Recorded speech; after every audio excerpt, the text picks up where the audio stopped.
बिस्मिल्लाहिर्रहमानिर्रहीम। Hello and अस्सलाम वालेकुम। मैं हूं हिना अजमीन, तो वेलकम करती हूं आपको अपने चैनल पर और साथ में आपका शुक्रिया अदा करती हूं क्योंकि आपने अपना कीमती वक्त निकाला मेरे वीडियो को देखने के लिए।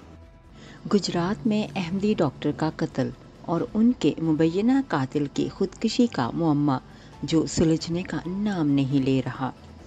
पंजाब के ज़िला गुजरात की तहसील खारियां के गांव गोटरियाला में गुज़श्ता माह 19 फरवरी को अहमदी कम्युनिटी से ताल्लुक़ रखने वाले 71 साला होमियो डॉक्टर रशीद अहमद को उनके क्लिनिक में कत्ल कर दिया गया।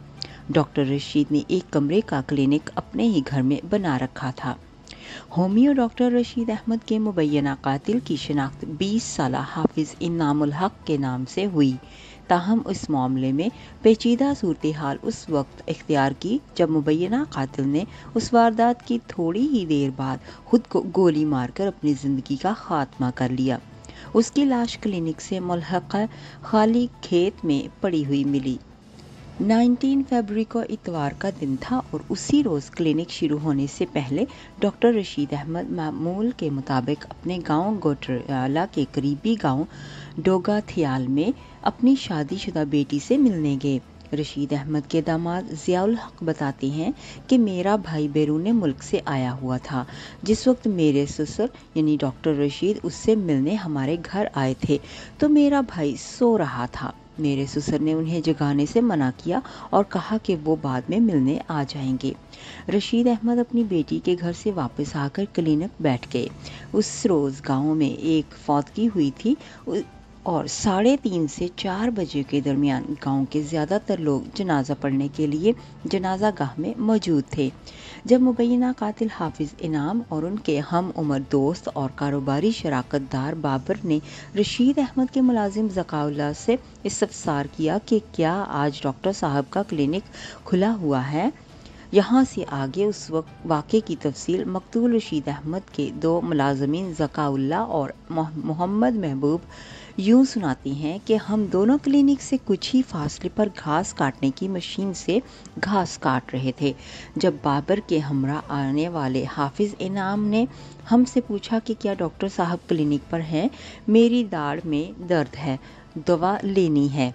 हमने कहा कि क्लिनिक खुला हुआ है। उसके बाद हम काम में लग गए। जब 10-15 मिनट बाद क्लिनिक पर आए तो डॉक्टर रशीद खून में लथपथ नीचे गिरे हुए थे। मैं ज़काउल्लाह यानी कि वहाँ से भागता हुआ डॉक्टर साहब के भतीजे ज़रार अहमद के पास पहुँचा और उन्हें साथ लेकर आया। याद रहे कि ज़रार अहमद इस केस में मदई भी हैं। ज़रार अहमद ने हमें बताया यानी कि न्यूज़ को बताया। मैंने फ़ौरन पुलिस को कॉल की और थोड़ी देर बाद पुलिस आ गई। गांव के एक छोटे मगर साफ सुथरे घर के बरामदे में बिछी चारपाई पर बैठी बाबर की वालदा मारूफ जो कि उन्होंने न्यूज़ को बताया कि वाक़े की सुबह हमारे घर का दरवाज़ा बजा तो मेरा बेटा बाबर बाहर गया और वहीं से खड़े होकर मुझे आगाह किया कि अम्मी हाफिज़ इनाम आया है, मैं उसके साथ जा रहा हूँ। तो जी उनके मुताबिक हाफिज़ इनाम और उनके बेटे ने मिलकर गांव में मार्बल की दुकान बनाई हुई थी और वो दोनों बचपन के दोस्त थे। उन्होंने बताया कि हाफिज़ इनाम मुझे मेरे बेटे की तरह प्यारा था।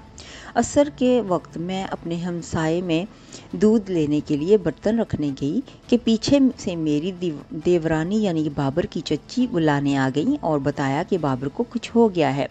बाबर की वालदा के मुताबिक घर आई तो देखा कि मेरा बेटा घबराया हुआ बैठा था।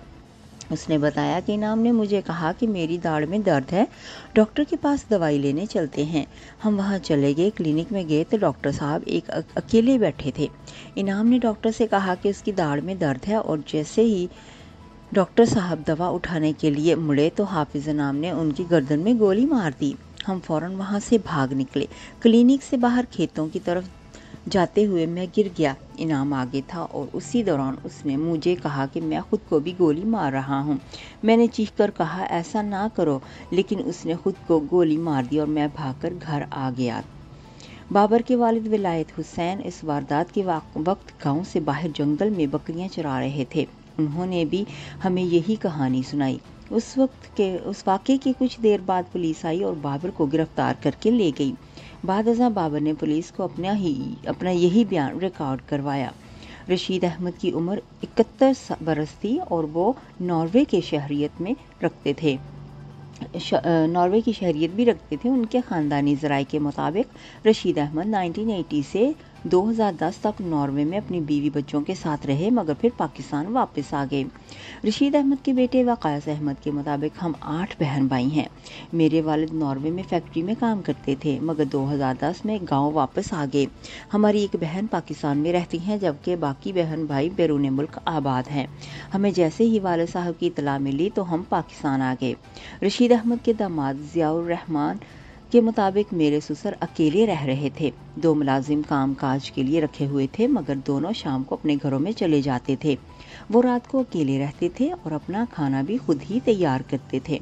रशीद अहमद के मुलाजिम मोहम्मद महबूब बताते हैं कि मैं डॉक्टर साहब का हमसाया भी हूँ और पार्ट टाइम मुलाजिम भी था। वो भी शरीफ आदमी थे। अगर कोई बुजुर्ग उनसे दवाई लेने आता तो वो मोटरसाइकिल पर उनको घर भी छोड़ने के लिए जाते थे। हाफिज़ इनामुल हक की उम्र 20 बरस थी। वो हाफिज़ कुरान थे और गांव के मस्जिद में रमज़ान में तरावी भी पढ़ाया करते थे। इनामुल हक के वालिद रिटायर्ड फ़ौजी थे और मकामी अफराद के मुताबिक चंद बरस कबल ही उन्होंने कुएं में कूदकर खुदकुशी कर ली थी।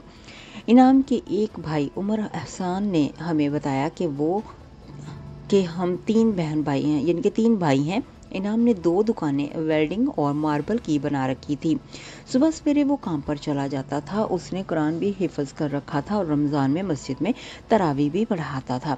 बाबर जो उस वक्त पुलिस की हिरासत में है, उनकी उम्र 21 बरस है। हाफिज़ इनाम और बाबर दोनों गहरे दोस्त थे और अमूमन गांव में मेरे साथ ही घूमते फिरते थे। मार्बल की दुकान भी दोनों ने मिलकर बनाई रखी थी।